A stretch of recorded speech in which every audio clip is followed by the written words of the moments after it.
بسم الله الرحمن الرحيم. أنا النقيب مهند العبد الله، أعلن عن انشقاقي أنا وأخواني الضباط والمجندين وانضمامنا إلى كتيبة ذو النورين دفاعا عن وطننا وديننا وأعراضنا متوكلين على الله وحده.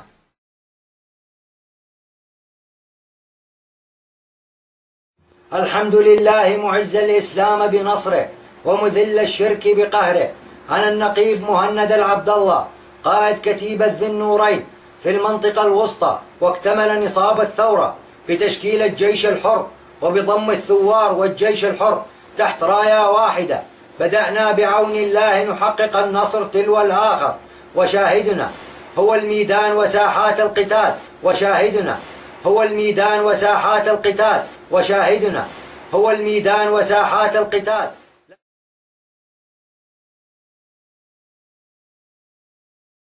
مكانهم ها هنا.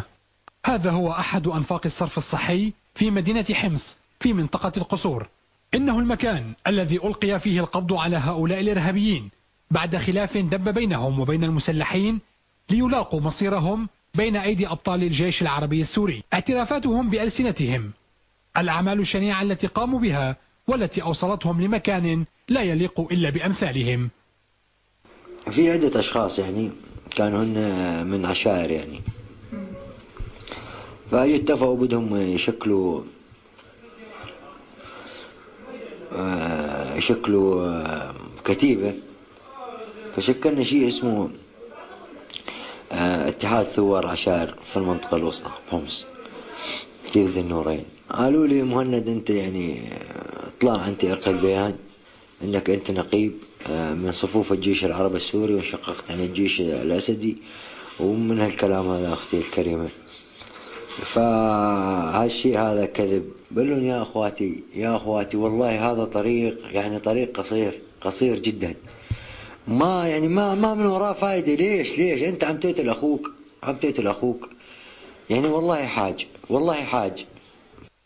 الإرهاب ورغم كل محاولاته في التخفي سيلاقي مصيرا لن يكون أفضل من مصير هؤلاء. فالحقيقة تظهر ودون شك بجهود أبطال الجيش العربي السوري الذين يسهرون جاهدين لإيجاد هؤلاء ممن يتخفون كالجرذان في أماكن قذرة تشبه أفعالهم.